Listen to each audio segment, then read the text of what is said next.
us this morning. So we'll have folks just do quick name, title, an organization they sit within.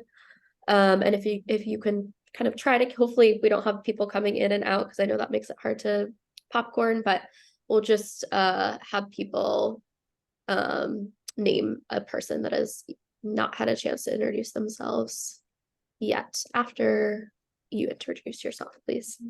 So, good morning all. I know most of you. I'm Anna Brulette. I'm the Policy and Program Director at Building Bright Futures. Nursing a little bit of a cold, so I'm hoping not to talk too much today. But really, really excited about today's meeting that we're convening, and we have some great partners, both public and private, joining us. So Beth, I'll hand it to my colleague Beth, and then we'll go from there. Yeah, good morning. Beth Trzanski, Deputy Director of Building Bright Futures. Good to be with you. Let's pass it to the other Beth. Hi, I'm Beth Fastige. I am the Commissioner of Human Resources for the state of Vermont, and I'm excited to be here today. And how about Charlie? Thanks, Beth. Hi, folks. Charlie Glisserman with AARP Vermont and the Vermont Paid Leave Coalition. So happy to see you all, many familiar faces and new faces. I will patch it to Gretchen. Hi, all. Gretchen Elias. Many of you know me in my role as Executive Director of Good Beginnings of Central Vermont, which I actually handed the reins over this summer to a new ED, and I'm taking some time off. But in my free time, I'm continuing to work as an individual volunteer with the Paid Leave Coalition. Happy to be here. Oh, and I will pass it to Maria White. You caught me just before I was about to. My computer says I need to do an immediate restart. So, hi, Maria White. I'm from Children Integrated Services from the Child Development Division. I am the Home Visiting Coordinator for the state team, and I'll be right back.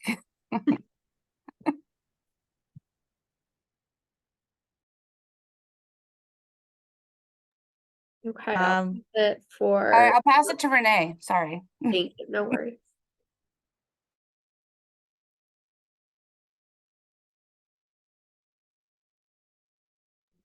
Oh no, Renee, it looks like your audio still isn't working. We'll pass to someone else for now, then we'll come back to you.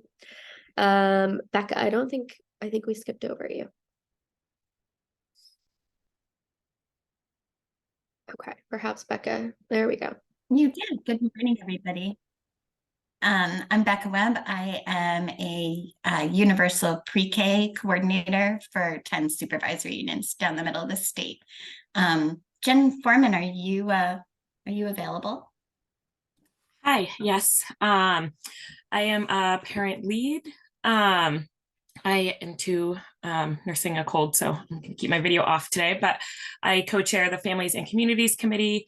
I sit on this chair and also work with the VIP3 grant, and I'm happy to be here. I will pass it to Sarah Kenny.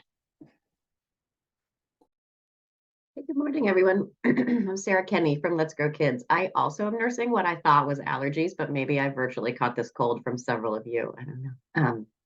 But happy to see everyone. I will pass it to Amy Johnson. Hi.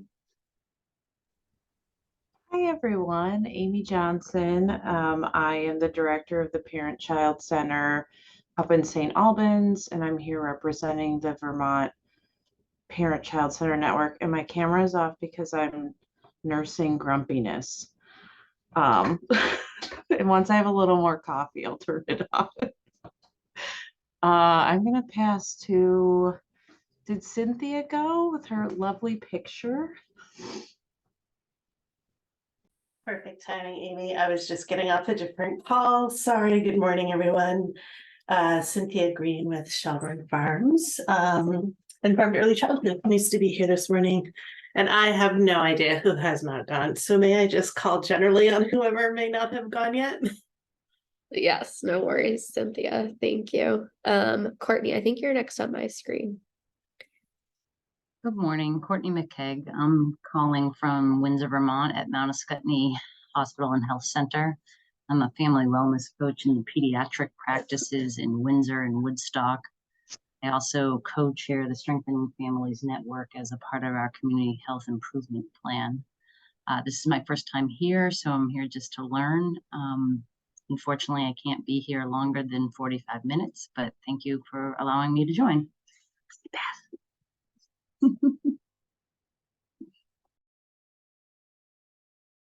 All right. Thanks for joining, Courtney. Glad to have you.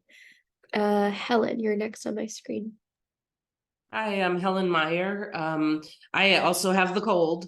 I am from Champlain Valley Head Start. I work as the Support Services and Inclusion Coordinator. I am at the New Haven site right now in Addison County. We cover Addison, Chittenden, Franklin, and Grand Isle County with Champlain Valley Head Start. And I am on call for the classroom. So if I have to leave suddenly, it's because they need my help. So thank you. Thanks for joining, Helen. Katie Leffel, you're next. Hello, my name is Katie Leffel. I'm a perinatal health nurse coordinator at the Department of Health in the Family and Child Health Division. Thank you, Katie. Monica? Hi, good morning. I'm Monica Medeiros. I'm the Reach Up Program Manager with the state. And this is also my first time here and looking forward to learning from all of you. Awesome. Glad you could join us, Monica. Thank you. All right. And we're down to our last couple of people, Keely and then Linda, if you're in a place to introduce yourself as well. Thank you so much, Anna. Good to see everybody. My name is Keely Agan, and I'm the Early Childhood Nutrition Manager at Hunger Free Vermont, and I'm just scarfing down the rest of my breakfast, and I'll be on camera to see y'all.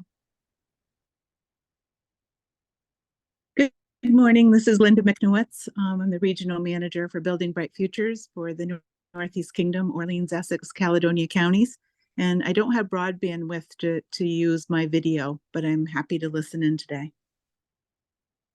Thanks, Linda. All right, Margaret Urban, you're next on our screens.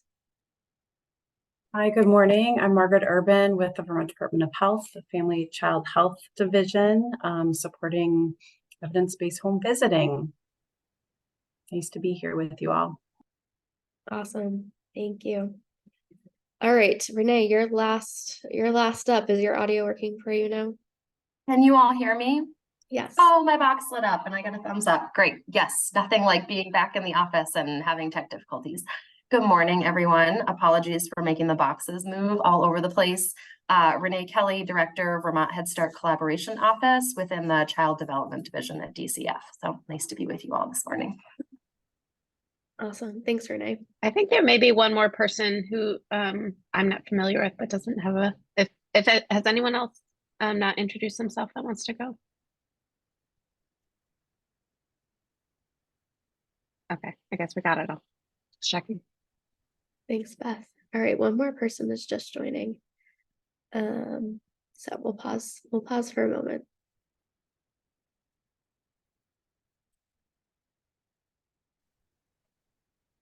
Hey, Helen, thank you for joining. You're joining just as we're finishing up intros. Do you mind stating your name and role and organization? Sure. Hi, Helen Mattice. I'm with the state of Vermont, new to the systems unit. Awesome.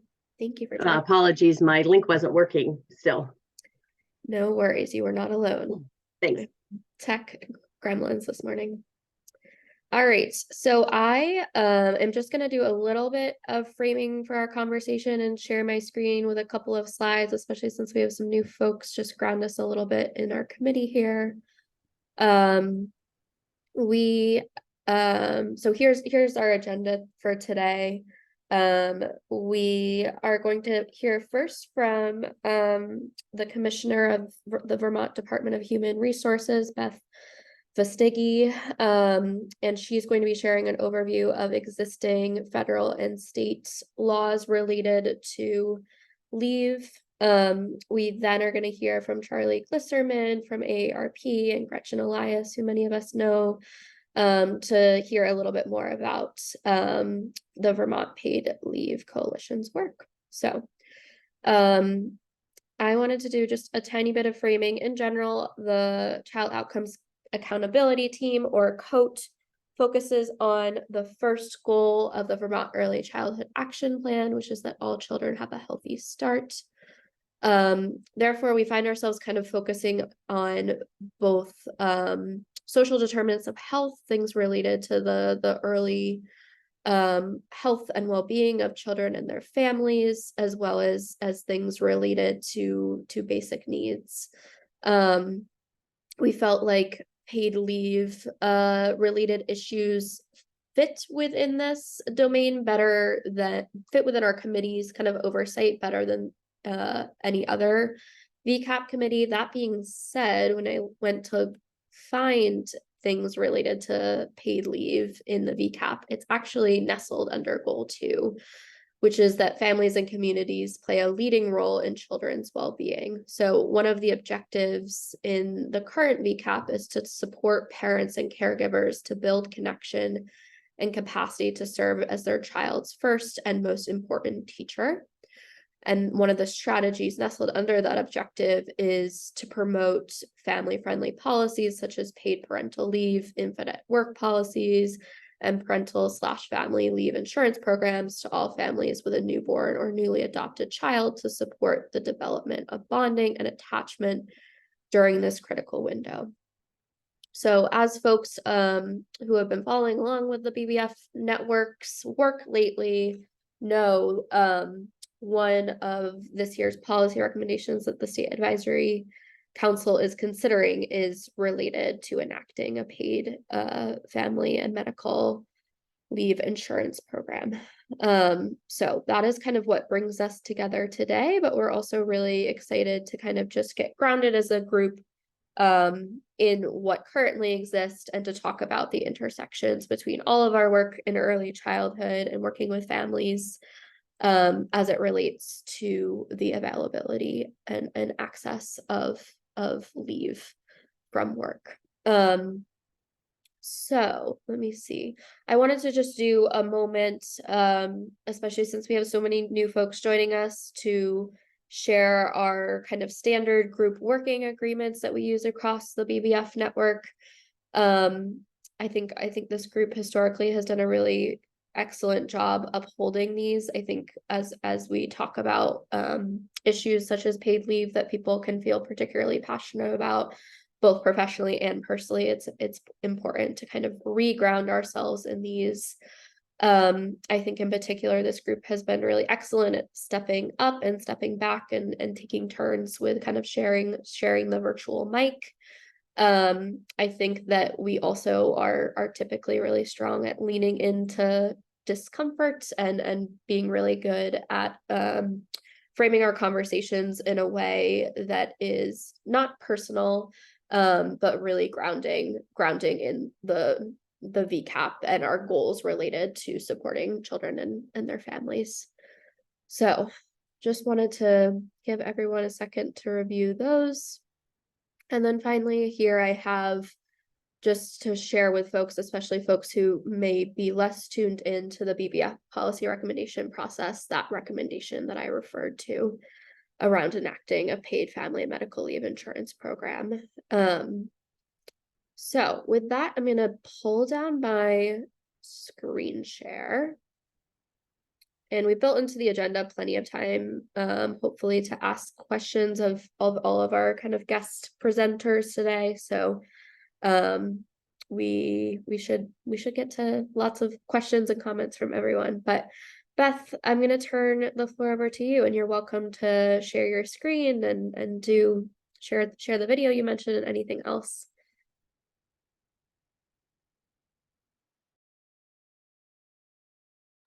It looks like you're still on mute, Beth. It should be on your bottom left. All right, I think I have the unmute. I'm going to move to sharing my screen. Let's see, hold on a second. Let's see. Interesting.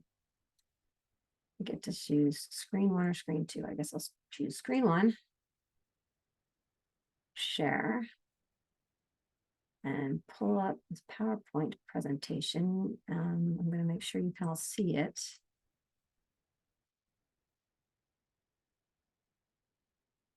We can see it, but we also see kind of your, oh, there you go. All right, that's probably better. Yeah, it is. It's in Am I- presenter view, Beth, so we can also see like the next slide, Okay. which isn't a huge issue, but just want to. Let's see what we can see then. Oh, that you see, looks like you can see nothing. Sharing subtitles, which I didn't subtitle it. Perhaps the, I don't know what this does, but the display settings towards the top in the middle. I don't have any notes anyways. Oh, like that. No, that I think that's just the team. That's just the Zoom share. Okay.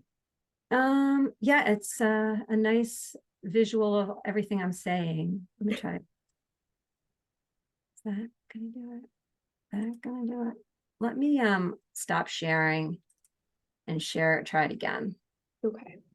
All right. Sometimes if instead of sharing a screen, you can just share the presentation itself.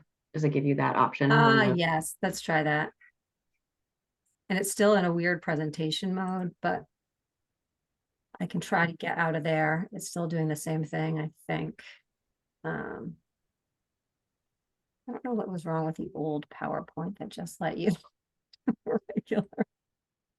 Let's see. Maybe I can just make it like that. I apologize for a little. How's that? Is that any better? Except you can't see the slides. Right. I think, yeah, the size is great, but we. All right. There you go. That All right. We'll try that. So I was asked today to talk about a couple of things, state and federal leave laws, as well as the Vermont Voluntary Paid Family Medical Leave Insurance Program, which we call FMLI. And I'm the Commissioner of Human Resources from the state of Vermont. One thing I did see in this group's charge was Infants at Work program. Just to let you know, the Department of Human Resources in the state of Vermont has an Infants at Work program, and all the policies and how we kind of the guidelines are on our website. So if an employer does want to set that up for themselves, it's a resource that's available for anyone to go look at. So I can provide you with that information or put our website in the link. I just noticed that was one of your charges, so I figure we'll try that. And this is all right. So moving on, couple of different leave laws that I was going to talk about today was the FMLA, which is the Federal Job Protection Statute, the Vermont Parental Leave Statute, which is our state job protection statute. And also in Vermont, we have Earned Sick Time Statute. And then after that, talking about the Vermont Family and Medical Leave Insurance Program that we've just stood up for first the state of Vermont and coming soon, all employers in Vermont. So this is just going to provide a basic overview of leave. It's not a legal summary. It's not intended to provide human resources advice or legal resources advice to any employer. If you are required to conform to these laws, you need to talk to your own counsel. But we, as a large employer, we're subject to all of these various statutes. So in fact, I have 5 full-time employees in my department ensuring adherence to these statutes for our employees. So it's as an employer to make sure we're in compliance with statutes, it is a heavy lift. We have about 8,000 employees, so it's even tougher for small employers. But okay, so this is a lot. So this is kind of just a big overall spreadsheet of the federal FMLA, Vermont, and the earned sick time. You have this in the presentation, but I'm just going to break it down. I'm just going to move to another slide that's going to be a little bit easier. So both the Federal Family Medical Leave Act and the Parental Family Leave Act, they're job entitlement programs. So providing up to 12 weeks of unpaid leave, but you're entitled to the leave. It's for your own serious health condition, caring for a family member with a serious health condition, bonding with a child within the first year, or in the federal, caring for a covered military service member. So, and the military exemption sheet can actually be longer than 12 weeks. But in general, it's up to 12 weeks, it's unpaid, and it provides job protection for employees. And the state and federal align pretty well.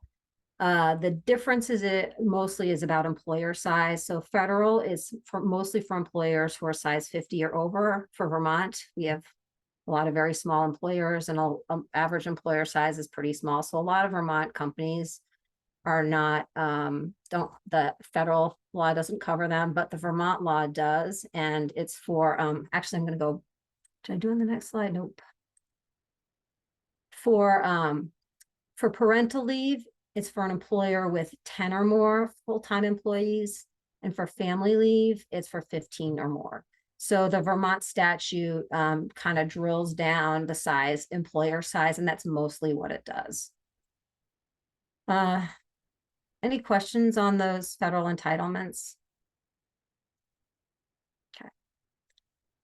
And just blurt it out if there is. And then the Vermont earned sick time law is somewhat unique. It's paid. Most employers, there are very few exceptions to that. And what it provides is, and this is the Department of Labor poster, so it's more detailed, but kind of here's the highlights. It's up to 40 hours of earned paid sick time per year, and it's for your employee. If the employee is sick or injured, care for a family member who is sick or injured. It also, the family member is expanded from the entitlement laws, the typical entitlement laws. So it includes grandparents. It may include some other things, but mostly I think the biggest difference is grandparents. Also, it's to obtain healthcare or travel to an appointment. It's more specific. Also talks about domestic violence, sexual assault and stalking. Also, and we saw a lot of this in the past couple of years with the pandemic, you can use this earned leave to care for somebody whose childcare or school or adult daycare center is closed for public safety or reasons. So that one is, that's paid leave, and employers in Vermont have to provide most employers have to provide up to 40 hours of earned paid sick time. And that's pretty much it. So I can move on if there's not questions. I see there's is there stuff in the chat, or is that new? Oh, that's old. Okay. And you can all see that too. All right, so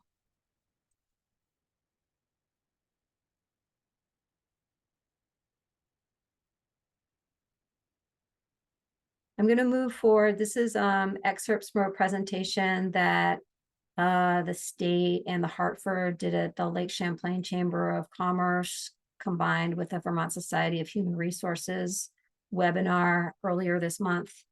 And so I'm just going to share some slides from that, and hopefully I can share a video as well. Hopefully that will work. But this is talking about the new program that the state of Vermont, in partnership with the Hartford, has stood up. It is now available for our 8,000 state employees.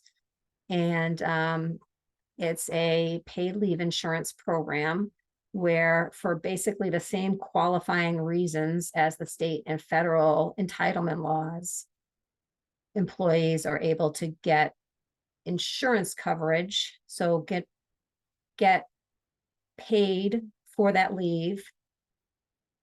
And it usually kicks in when they are out of leave time. So as an employer, we already have leave plans, but all employees, they can run out of that time, and they might not have the full amount of time available to them that enables them to get paid for their whole entitlement. So this insurance for us as an employer helps us fill in those gaps. And especially it's helpful for newer employees who might not have accumulated as much leave time. So that's, for us as an employer, how that's very helpful. And this is a disclaimer from the Hartford. And this is a video that I am going to try to share. Hopefully the sound will work. If it doesn't, please let me know. For employers, retaining and attracting talent has never been more challenging. Can you hear that? Okay. For employees, responsibilities to take care of themselves, their children, spouses, and aging parents are on the rise. Vermont is a state striking a balance between the well-being of its employers and the well-being of its employees. And the Hartford is here to help. Every day, Vermonters are securing their jobs and success through hard work and loyalty to their employers. And they are relying on their employers for wages and benefits. At the same time, Vermont companies are relying on the workforce to help them succeed and grow. And together, through this hard work and success, they keep Vermont's economy moving. But what happens when an employee needs to take time away from work for certain reasons, like caring for a family member, bonding with a child, or tending to their own illness? How can the company fully support the employee during their time off and empower them to return stronger? When an employee needs to be away from work for qualifying leave reasons, the Family and Medical Leave Act, FMLA, as well as Vermont's parental and family leave law, may keep their position protected if they meet certain criteria. However, their leave is unpaid. Through these laws, employees may be eligible to take up to 12 weeks of unpaid time off for family and medical reasons without losing their position. Reasons for unpaid time off may include employee's own serious health condition, bonding with a new biological, adopted, or foster child, care for a family member, including certain reasons related to a family member's service in the military. But how much time can the average employee afford to take off if they aren't receiving any income? To help ease this financial stress, Family and Medical Leave Insurance provides employers a way to protect an employee's compensation during leave. Beginning in July 2024, Vermont employers can offer insurance to help employees protect their income during qualified unpaid leave with FMLI, Family and Medical Leave Insurance, a voluntary insurance solution that will be offered by the Hartford.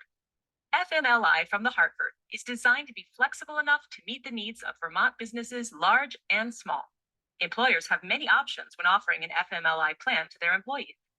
Customization options include amount of leave time covered, percent of income replacement, selecting how the program is paid for. It can be employer paid, employee paid, or shared by both the employer and employee. Eligibility can be defined by the employer, and the option to provide only family leave insurance is available. Our Vermont workforce is better when we take the long view, when we commit to caring for each other in a more meaningful way, and when our work supports our ability to care for ourselves and our families. Many Vermont employees have job protection and are guaranteed access to unpaid leave through FMLA, but without FMLI, these leaves may be unpaid if employers don't offer other paid time off.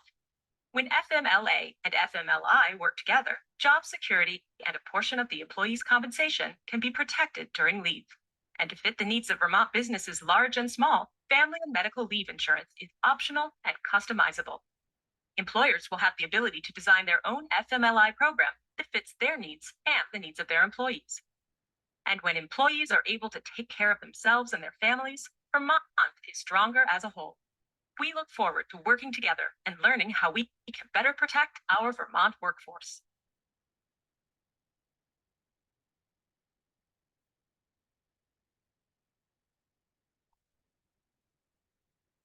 All right. And that was the For vid- employers, obtaining and attracting talent has never been more challenging. Sorry, For you don't want to see it again, I don't think. It was good, but all right. So this is just a slide that kind of explains how Vermont's family medical leave insurance program would differ from a mandated paid family medical leave insurance program like they may have in other states. So it's optional. This is flexible, very simple. We really did try to this program is aligned with our state entitlements and the federal entitlements. So it's not confusing for employers on what should be covered and what's not covered. And it also can be integrated with an employer's own short-term disability or other leave programs. So it's really designed to be flexible, easy to use for employers, and available very, very soon.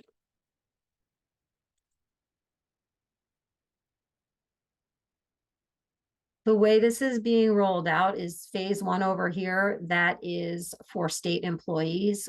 How we designed this program, we bid this insurance program through a competitive process using our state employees as a base to encourage insurance companies to bid on the product, with the plan to they're required under the contract to roll this out to employers beginning in July 2024. So at that time, other employers of any size in Vermont will be able to purchase this, and then phase three, which is through July 2025.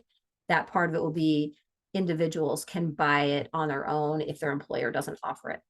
So that's phase three. But right now, they've released, the Hartford has started the marketing for the product for phase two. Part of it is, as I mentioned earlier, they did a webinar through the Lake Champlain Commerce and Society of Human Resources.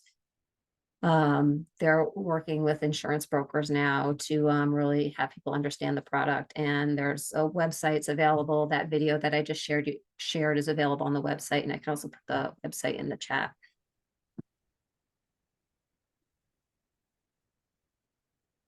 And I think this group, more than any group, really knows from one of the reasons why family and medical leave insurance is really important. For an employer's perspective, it's something that employer can use to recruit and retrain employees. It definitely promotes employee well-being. I think it provides similar leave to the statutory programs in surrounding states, so gives Vermont a competitive is able to keep up competitors in states where they are offering where other states have mandatory programs, is very flexible, can be used with other programs. And it's it's a standalone insurance, can round out the employer's benefits, and it really can help lessen the employer's financial risk by pooling all small employers together. It really helps smooth out the costs.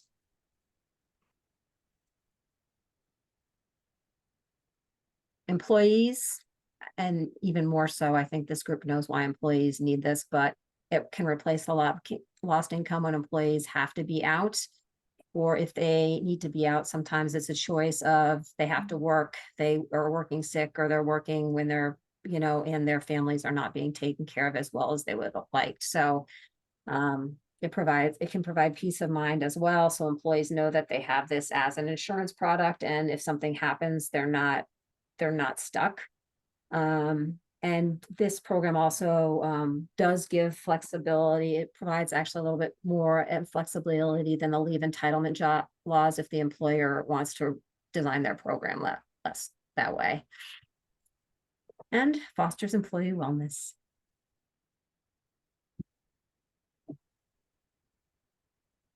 Well, you can buy this product with just the family leave, or you can buy it combined with medical leave. So you can do it two ways. A lot of employers, especially larger employers, may already have a short-term disability program that helps support employees with their own medical leave, but very few. This insurance product has previously not been available in Vermont. So this enables employers that maybe already have that and have been looking for something to buy it, but not having to interrupt what they already have. But if employers don't have something like this program wraps it all into one. And this just talks about which some of the details of the plan, talks about if there's a waiting period, the benefits percentage. So this slide is kind of saying what the minimum is. An employer couldn't buy less than this, but they certainly could buy more. So you need to buy at least 6 weeks of insurance, but you could buy up to the full 12 weeks or more. You could, so I think that's really about it. Yeah, I think that's, well, what's my last slide? Oh, okay. Why would you want to get it if you already offer the short-term disability coverage? And that is And that is because it doesn't handle short-term disability is only for the employee for their own medical condition. So it may offer time off for the birth, but it doesn't offer time for bonding. And that would only be for the person who is having the child. So this helps with, it works for newborns, adopted, any parent can take that, and you can also take it for an ill family member. And other benefits of this, I think I mentioned earlier, it can be used intermittently and also can be wrapped around that short-term disability program.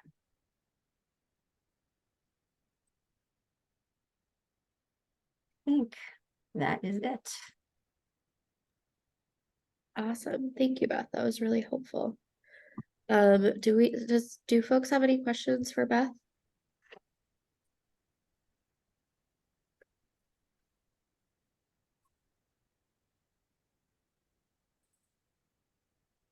I was wondering, Beth, can you talk a little bit more about what the benefits are that the state employee plan is going to include? I haven't. Yep.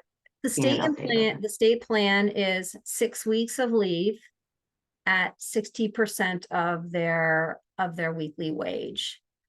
And it's for all the qualifying reasons that you would have under the federal and state entitlement statutes. Except not the paid sick leave statute. It really is designed to align with the FM, the federal and the state entitlements. But that's basically in a nutshell, 60% wage replacement plus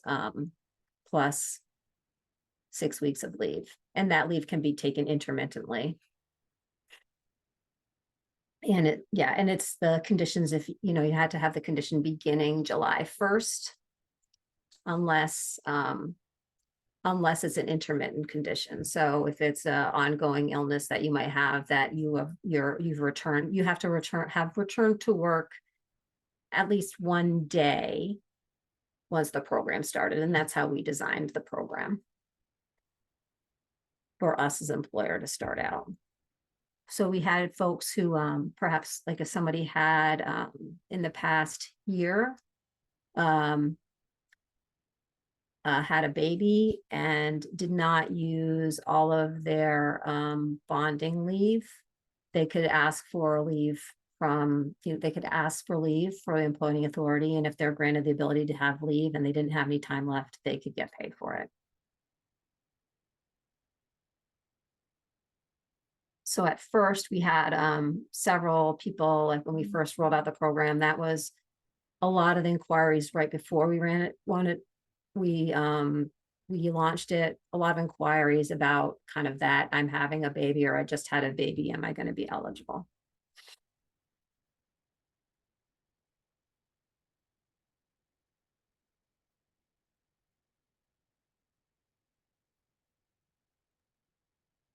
Yeah, I see your hand as well. Yeah. Hi, Beth. How does it interact with people who have short-term disability? Like, how do the two interact? So the state of Vermont does not offer a short-term disability program. State employees, if they're eligible to be represented, can buy that product through the union. This is a secondary insurance to other insurances that the employee may have. So that's why a lot of employers do have a short-term disability program. And that's why this program is kind of designed so you can get it kind of with the short-term disability and the self option or without. So for a state employee, if the state employee was eligible to be represented by one of the unions, the VSEA, and I don't know if the VTA offers a short-term disability insurance, that would be primary and this insurance would be secondary. And generally, employees don't have to, but generally they would use their leave first because it's paid 100%. So it's more likely that employee will want to use their own sick time that they have prior to using this insurance product. But that said, we've had you know, in the just a couple of months, we've had over 100 claims. So there are employees that are using this and clearly feel like it's a benefit for them and are benefiting from this already.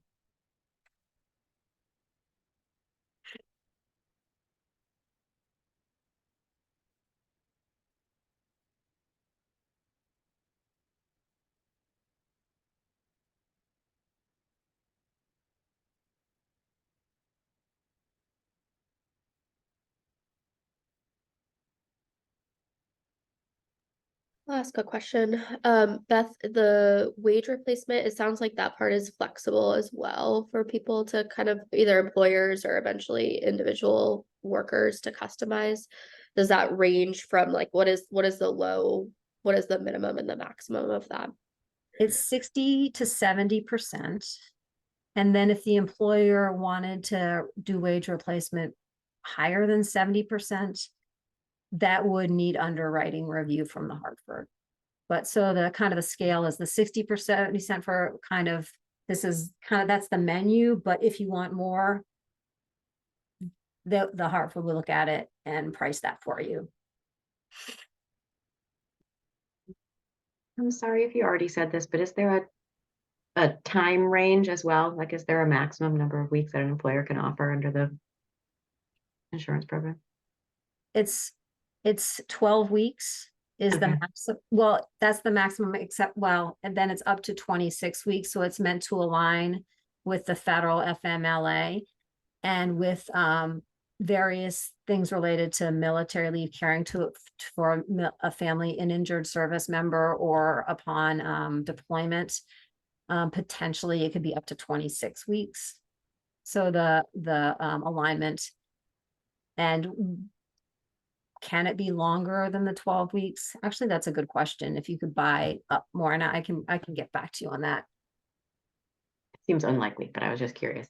I don't know that, you know, I don't know that it's, I think it's possible. I mean, let me just, I'm sure I have it somewhere. So thanks. For the short-term disability products, I mean, short-term disability products typically go up to 6 months. So a lot of employers may want to somehow align the family piece with the short-term disability, or by the by the family portion up to 12 weeks, and then still buy a short-term disability component for higher than that too. So kind of depends on what you're buying.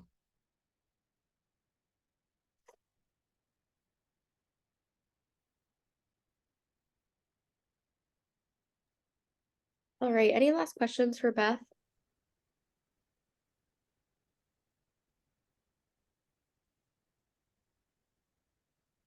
Okay, excellent. Well, Beth, if you have time and don't mind staying on, we'll have a little bit of a conversation, hopefully after we hear from Charlie and Gretchen. So we'd love to have you, but no worries if you need to jump off.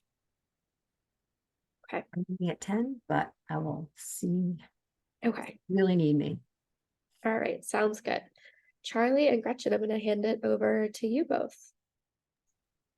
Thank you, Anna. Here, let me share my screen quickly. Can you all see that okay? Beautiful.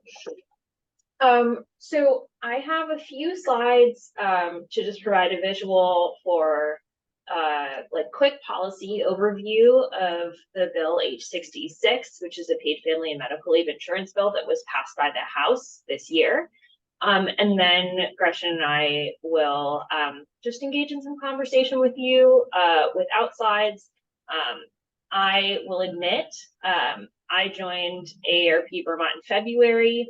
I stepped into this role of the Paid Leave Coalition in August. So I am still learning. If there are questions that you all have that I can't answer, I'd be happy to follow up afterwards by email.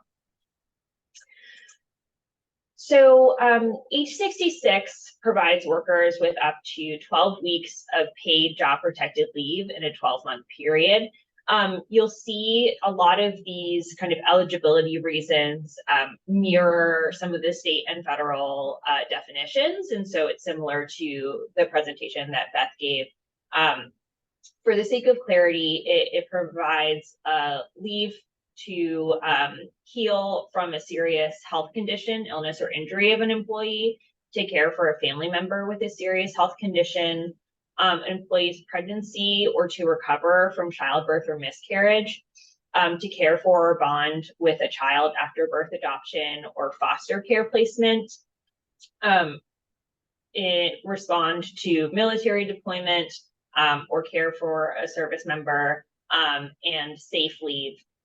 Safe leave is for folks who are victims of violence or who have victims of violence in their family, whether they need to safety plan, seek counseling or medical care, move, take whatever actions to make sure that they and their families are safe. All of those are up to 12 weeks of paid job protected leave. And in addition, age 66 offers 2 weeks of bereavement leave.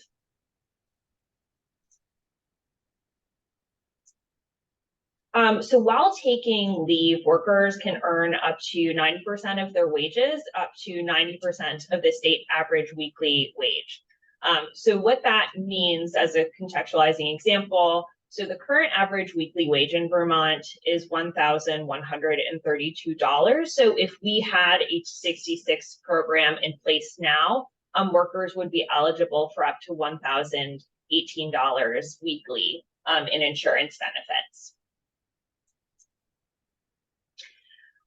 So as a member of the Building Bright Futures Child Outcomes Accountability Team, just a couple things that I think might be of particular interest to you on age 66. It covers birthing and non-birthing parents. It has an inclusive family definition to protect families of all kinds. Now, what that means is that this covers folks in your immediate family, but it also includes folks that kind of act as a family role to you. So if you are a primary caretaker of your niece, if you are kind of close neighbors and are a primary caretaker for a neighbor that has no other family in the state, and they need support from you, you're able to take leave to care for those folks. And so I think that's one example of why age 66 really meets the needs of Vermont families, because we know that families look different, always look different and from each other. And so I think it's important to have that inclusive family definition to protect all folks. Age 66 is supported by a diversity of organizations that serve youth and families, from Voices for Vermont's Children, the Vermont Family Network, Hunger Free, are just a few examples of folks that are kind of working with us to move this bill forward. It's also modeled on programs that have been shown to have really significant positive impacts of outcomes for young children, parents, and families. We have, I think, 14 states in the US that have implemented paid family medical leave programs. And so we had the benefit of their example to see what works, what doesn't, and how it can positively impact youth and families. So a few examples of those impacts.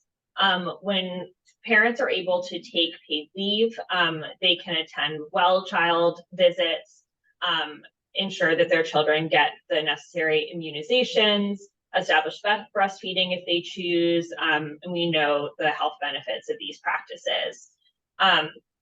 Caregivers can search for quality childcare that meets the needs of their families, which can benefit them in the long term when they return to their jobs after leave. Families are much more likely to report better health, lower stress, and higher satisfaction with their ability to care for their new children compared to parents who don't take paid leave. And birthing parents who take parental leave are more likely to be working and less likely to need public assistance programs a year after birth than those who don't. I think that's a really important point as well, just to show that this temporary leave of absence from the workforce means that people in the long term are more likely to be working. And so when we're thinking about our workforce challenges in Vermont, and also our desire to support families and attract workers here, that is pretty key. The last thing that I want to mention before I hand it over to Gretchen is that an estimated 73% of Vermont workers do not have access to benefits like the ones in H66. And so there is a real unmet need that we are trying to fill here with this bill. So Gretchen, I will turn it over to you to talk a bit more about the impact on children and families and your experiences working with those folks.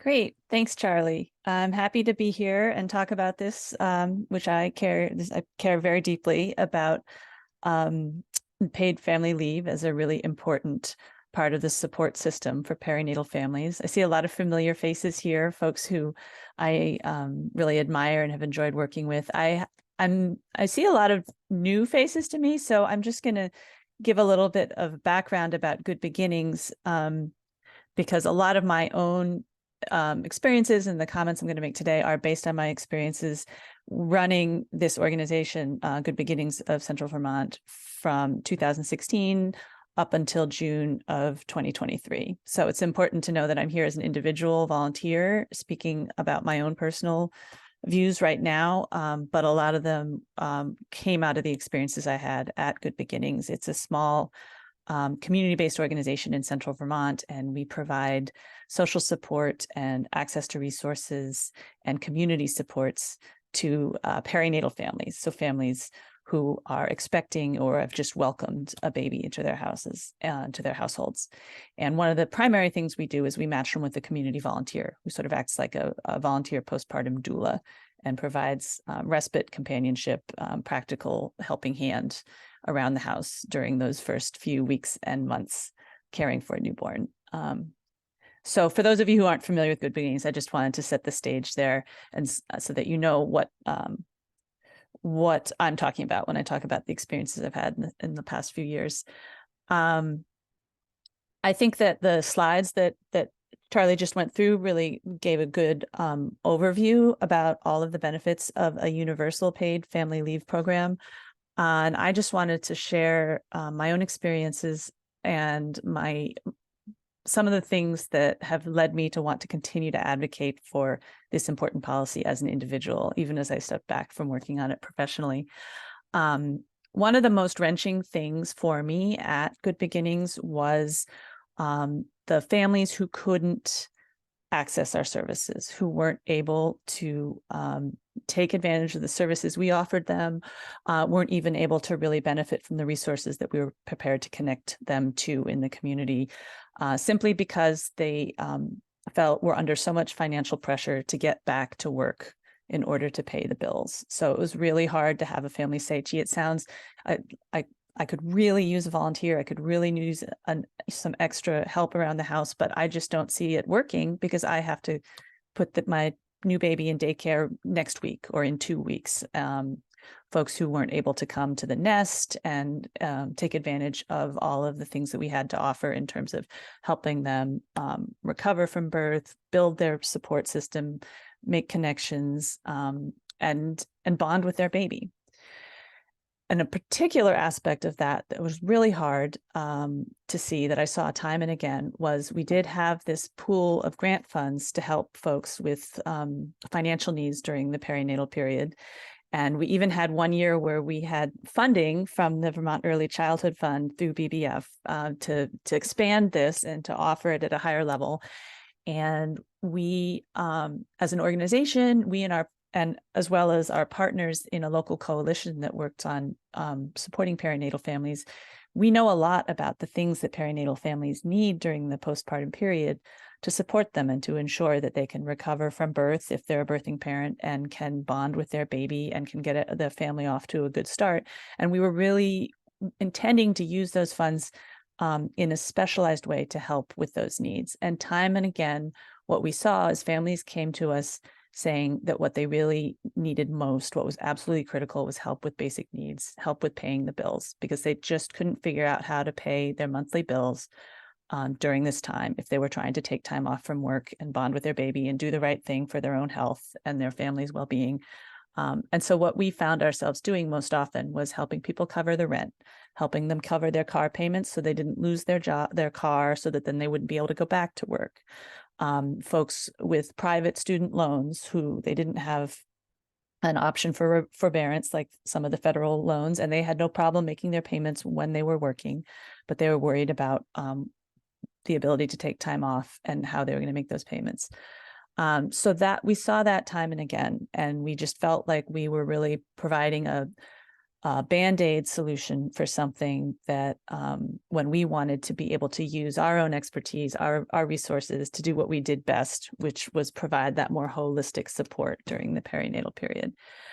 And the folks that we saw who came to us with these needs, they came from all different kinds of families, all different economic backgrounds. The folks who were working at local convenience stores, to folks with college degrees who were just new at their job and didn't have enough sick time built up. So it was a very diverse range of households that we were seeing, all of whom who were struggling with this fundamental common issue of how can I do the right thing for my family and take time off? I want to go back to work, but I don't want to go back this soon, and I'm not going to be able to make ends meet without some additional help. And that gets me to perinatal mental health. And many of you, I know, I worked with closely on this issue when I was at Good Beginnings, so I don't have to tell you it's the number one. Perinatal mood and anxiety disorders are the number one complication of pregnancy and childbirth. And some of the factors that really affect perinatal mental health, as you all know, are financial stress, isolation, and lack of support. And so we know that these are triggering factors around a family's perinatal mental health. We know the link between perinatal mental health and getting a strong start for your child and the child's ultimate health and development. And paid family leave is a really important piece of the puzzle to ensure that folks aren't experiencing that additional financial stress, that birthing parents and primary caregivers feel supported, are not isolated, have support from their partner if they have one, and can take time to recover from the physical experience of birth, the mental experience of becoming a parent, and bonding and developing a secure attachment with their child. And so, just the two of those things combined, seeing what people were really using our emergency funding for, and what we know about perinatal mental health, and seeing that they weren't able to use it and to access our services for those mental health related social support needs, but we're just trying to get by, just trying to make ends meet. And the last thing I'll just say on a personal level is that I've really come to see this as an equity issue, having universal access to paid leave for anyone caring for a newborn. It's so important because the current system, the current society we live in, if you leave it up to individuals or employers to decide who has access to leave and who doesn't, you're just magnifying those existing inequities that we know are really harmful already for kids and families. And so if you look at the data, you see that in the US today, people of color are less likely to have access to paid leave programs and insurance programs. People in low-wage jobs are less likely to have access to them. People with lower educational levels, formal educational training, are less likely to. And actually, a really big thing for me, to be honest, is men. Men don't take unpaid leave. And examples from states like California and Rhode Island show that once you offer a universal paid leave program, you can get claims up from men up to close to 50% of the claims overall. And I just think that's so important to address gender equity in the household and in society, to move us towards more caregiver-friendly workplace cultures, and to support working parents and working mothers in specific. So those are some of my personal thoughts about why this is so important. And should I hand it back to you now, Charlie? Did you have more to say about the advocacy campaign? Yeah, I'll speak for just another quick moment, and then we can kind of open it up for questions and talk about ways to get involved. But yeah, thank you, Gretchen. I think those examples are so important because, you know, the policy briefings are also like good, but the human experience of this and how it impacts Vermont families, I think is the most important thing. And we hear those stories every day, every single day, from folks who are trying to figure out how to care for their spouses when they're sick, or are doing cancer treatment alone in Boston because their parents or their spouses can't get time off to be with them, or have new children, thought they had access to paid leave through their work, and didn't, and like as a surprise had to return to work 3 weeks after birth. I mean, these are just stories that I've heard in the last week from people who have reached out to the coalition. And so, yeah, I think that those are really important perspectives to bring here. And I'm sure many people in this room have stories themselves or stories of their loved ones who have experienced the same thing. So there are so many people that are impacted by paid leave and a lack of paid leave. And we are working in coalition together to pass a strong universal paid family medical leave package in 2023. There are folks who are advocating for young children and older Vermonters, for business owners, for workers, survivors of violence, gender and racial equity advocates, and so many more. I will put some kind of links in the chat for folks who want to learn more about what we're doing and how to get involved. But maybe we can open it up for questions, Gretchen, and then we can close out with some action opportunities. Yeah, what are folks thinking? Ideas, thoughts, questions, perspectives to share? Katie. Just I don't know if this is exactly a question, but so part of what I do here at the health department is the maternal mortality review panel. And I work really closely with the person who also sits on the child fatality review panel. And I know last year, the child fatality review panel, one of their policy recommendations was around supporting paid family leave because of some of the unsafe sleep situations that resulted in death. So just to I don't know if this helps to bolster your work, but and then I was thinking for this year for the maternal mortality review policy recommendations, one of mental health plays a big role, although not cause of death, plays a big role in the cases we review. And then specifically, I was thinking with the piece around losing a pregnancy and how does that, because we're thinking about putting a recommendation in around miscarriage and pregnancy loss and supporting policies that will, create more supports that way. So I would like to talk to you maybe more somehow about incorporating some kind of policy recommendation around what we're seeing for maternal mortality. I don't know if we need to do that right here, but I saw a connection when you guys were presenting around that piece. Yeah. And maybe it would help also to have lots of different policy recommendations coming out around the same topics. Mm-hmm. No, I would love to connect, and I'll put my email in the chat, or if you put yours, I can reach out. It's absolutely right. This is critical for infant health and parent health.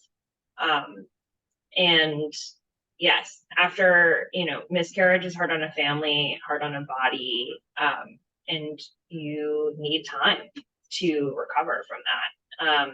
And so that is included in H66, and would love to discuss more.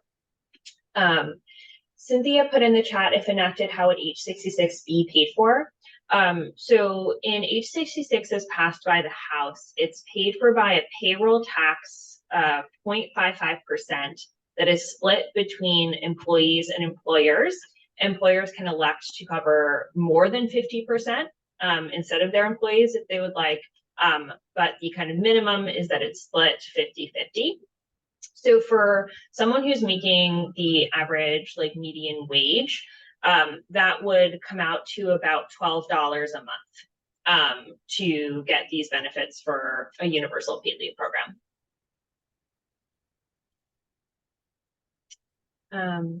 Jen?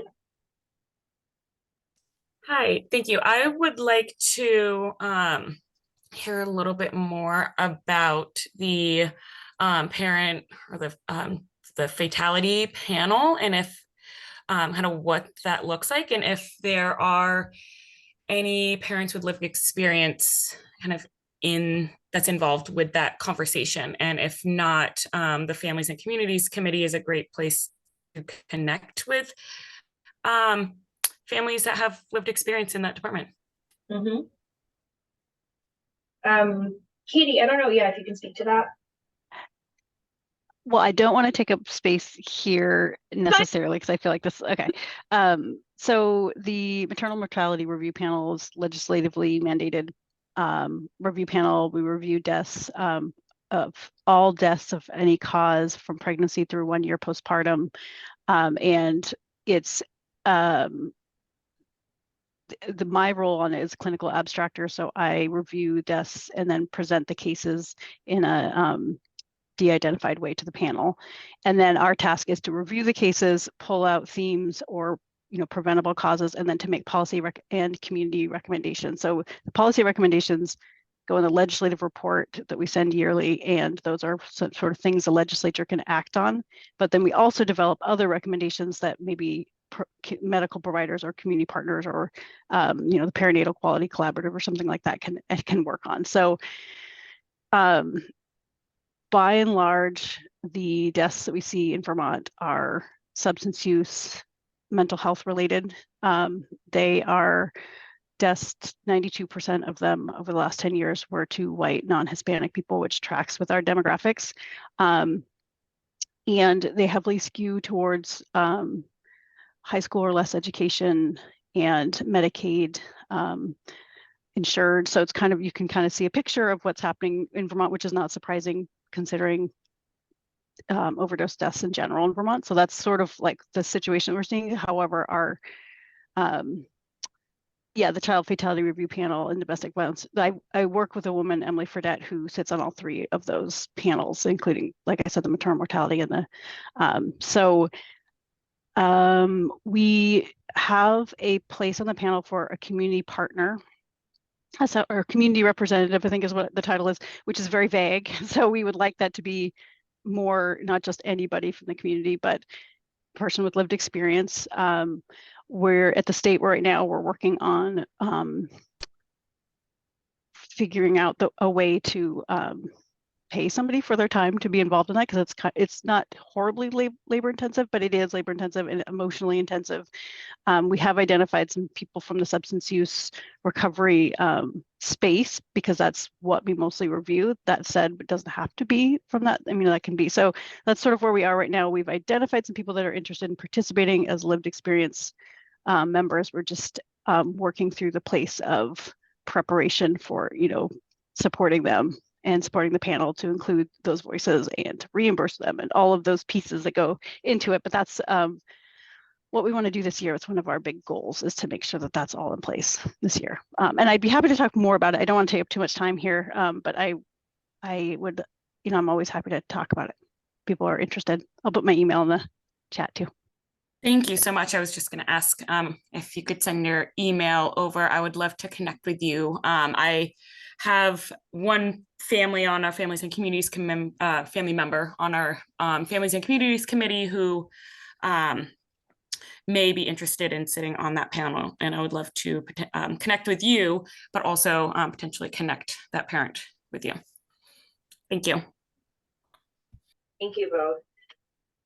And did just want to note, because yeah, it came up in this exchange that substance use disorder is considered a serious illness or injury under age 66, and so paid leave, you can take paid leave to seek treatment.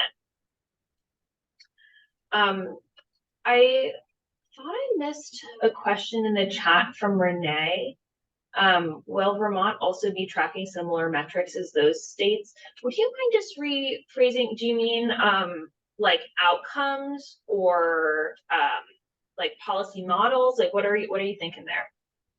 Well, I think I threw that into the chat as you were talking about the impacts of these types of policies in other states and the benefits. Like I think I threw it in, and then you had a screen that was about child immunizations and those kinds of things. And so I'm just curious about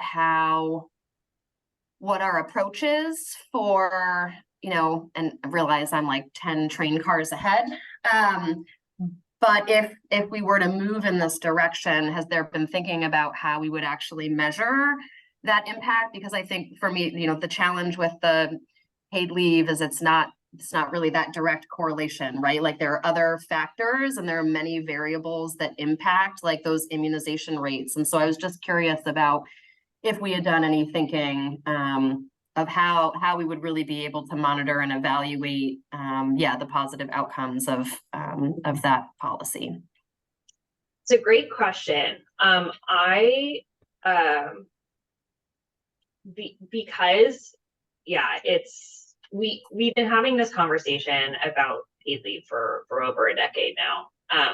And I know there has been a lot of attention from like a feasibility study run by the Commission on Women to some researchers at Dartmouth and Middlebury. Like there are folks that are thinking about and studying the unmet need for paid leave in Vermont and the potential benefits.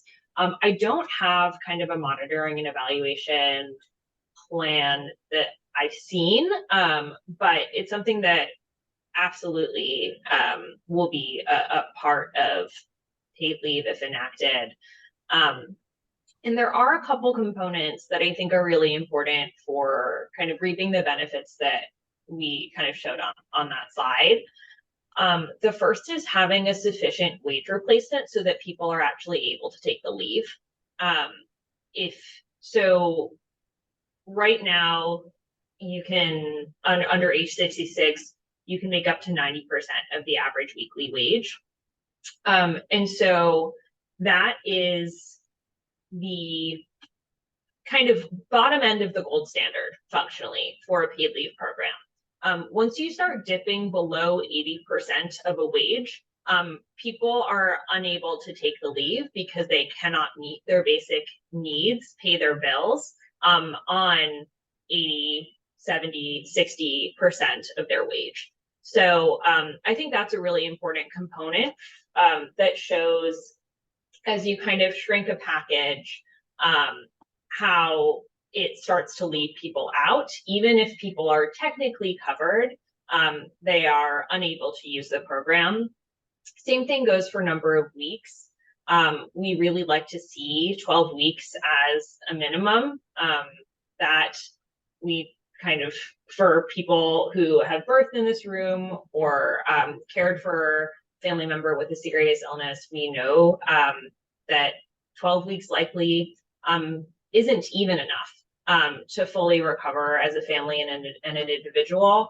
And so as you start to reduce number of weeks, I think that also really starts to see a dip in the positive impacts that you get from a paid leave program. So those were two components that I just wanted to highlight as well about program design and how it impacts outcomes. And in terms, if I can just add, in terms of specific outcomes that I would want to track here in Vermont, based on what I've seen with families, what I would be really interested in tracking is access to an ability to get high quality infant care. I think this having universal access to 12 weeks of paid family leave per individual, not per household, but per individual. I would hope that it would contribute positively to that lack of infant care, lack of access to infant care that we're seeing, because folks would have the option to keep their infants home with them longer. So that would be one metric I would want to track.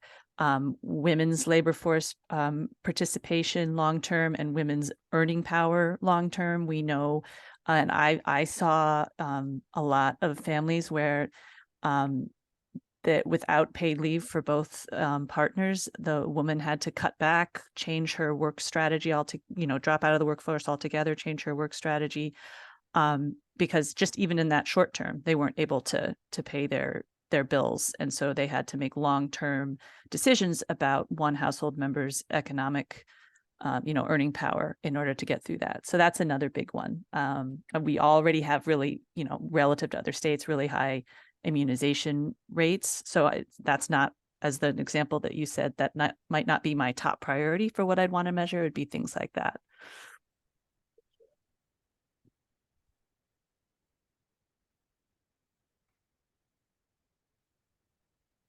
Any other comments or questions?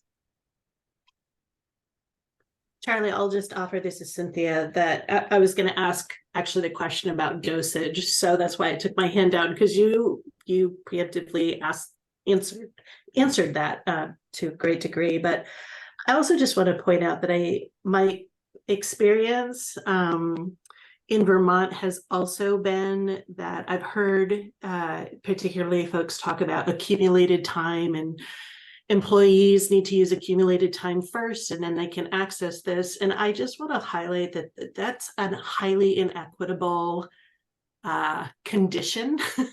And both personally, but I think, historically, employers offer vastly different policies around the amount of time you can accrue and whether or not that you can transfer that time to a subsequent year and really accumulate time. And so I know for some employees, paid family leave, like that's it.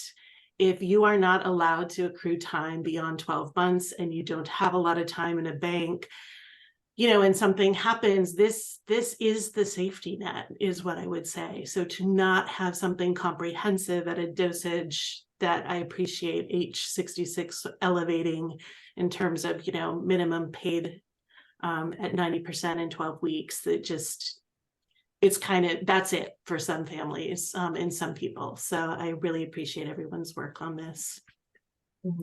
I just want to echo and amplify what Sarah said in the chat about infants getting sick a lot. Like one lesson learned of mine, because I was able to access a pretty robust employer paid parental leave program, is why did I use my sick time first? Because you need your sick time even more once you go back to work. Yeah.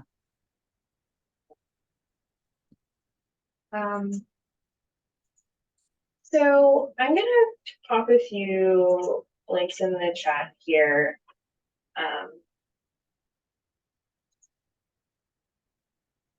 So Gretchen, I don't know, do you want to talk a little bit about these guys? Sure. Yeah. So what we're doing right now is just getting the word out. So getting people who support this to know that we're working on it, to dial into our actions and sort of join the movement. So it's really important now, before the legislative session, to get the word out about the coalition's action plan for this legislative session. So what Charlie put in the chat, probably the top priority is the petition. We're gathering signatures on this petition right now, and hoping to deliver it to the legislature in mid-October, right, Charlie? So just a few more weeks. So the number one thing that folks can do to help now is to sign the petition and to share it widely in your networks, in your organizational networks and your personal networks. And then, of course, at the same time, follow us on social, tell your networks to follow us on social. And the third thing I'll say, I don't know if there's a link to this in the chat, Charlie, but as Charlie said, the stories are so important. So if you have a personal story about how paid leave made your experience better, or how the lack of paid leave put you in a difficult situation. If you know folks who have stories they'd like to share, please reach out to Charlie. I think there's a form too, right? That if you fill out the petition, it'll automatically direct you to that okay. form. Okay, I forgot that. Oh, no worries. Yeah. So yeah, those stories are really critical. No, they absolutely are. And yeah, I'll just say, and we've talked a bit about H66 as passed by the House. So it kind of made its way through legislative committees and was passed by the House last year. It's now in the second year of the biennium in the Senate. And so the kind of next steps that we're looking for next year are to get it through the Senate and across the finish line. H66 is the paid leave program that Vermont workers, families, and businesses need. And so next year is going to be our year.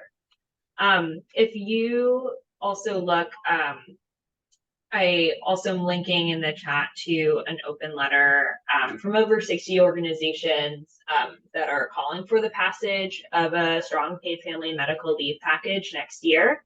And so that can give you a sense of the folks that are working with us. If you're interested in getting involved as an individual or an organization in this work, I put my email in the chat. You should also feel free to send your email my way in the chat, and I can reach out. We have a lot of fun together. We do a lot of important work together, and everyone's welcome. So please join us. That's all I got. Thank you, Charlie and Gretchen. Really appreciate that overview and information. I'm recognizing we have just a couple of minutes, so I think we're probably gonna skip the discussion questions I kind of had queued up for us. But I do want to make space if anyone has any final questions for either Charlie, Gretchen, or Beth, who it looks like is still on the line, or any questions for the BBF team related to the policy recommendation process and the recommendation related to paid family and medical leave, or anything else. And then I'll close with just a couple of BBF and COAT related updates.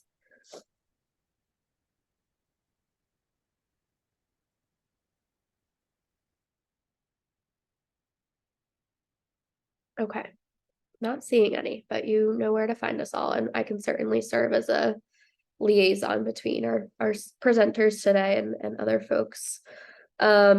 So a couple of COAT related announcements. Our next meeting will be in November, but it would have fallen on Thanksgiving, so we are obviously not going to be meeting that day.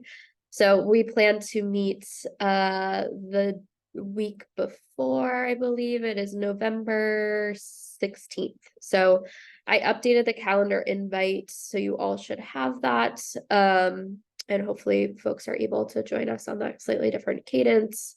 We'll use the Zoom link that I sent today moving forward. I'll make sure that that's updated in our future invites as well. And then we'll be meeting again in January. And in January, I believe we have a topic already identified. I actually think we're going to be focusing on something that Katie Leffel highlighted in the chat, the perinatal quality collaborative, I believe will be the focus of our January meeting. We're still working on the November agenda. Beth, do you want to share any updates about Vermont Early Childhood Fund or anything else with our last couple of minutes? Yeah, just very briefly, we are going to move the perinatal quality committee to January. So November TBD. The good news is that with Vermont Early Childhood Fund, we are just finalizing our contract, which has been what's been holding us up on opening our portal. The Vermont Early Childhood Fund is essentially helping to distribute significant preschool development grant funds out to communities to support children and families and efforts around quality, family engagement, inclusion, etc. So we can put that link in the chat, and we have information sessions scheduled for next week. please sign up to kind of get a little bit more information about who's eligible for these funds. This is the first of several rounds. So if you're interested, but you don't feel like you can meet the deadlines, just know that there will be multiple other rounds over the next 2.5 years.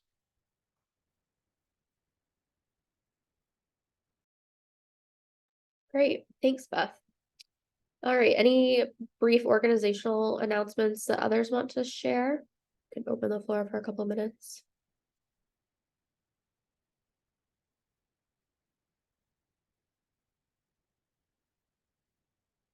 Okay, not seeing any. So we will give people a couple minutes of their day back. Those of us who are nursing colds can take a little health break in between our next meetings. And I hope everybody has a great fall. Thank you for joining this morning. This was great. Thank you so much. Good day. Thanks all. Take care.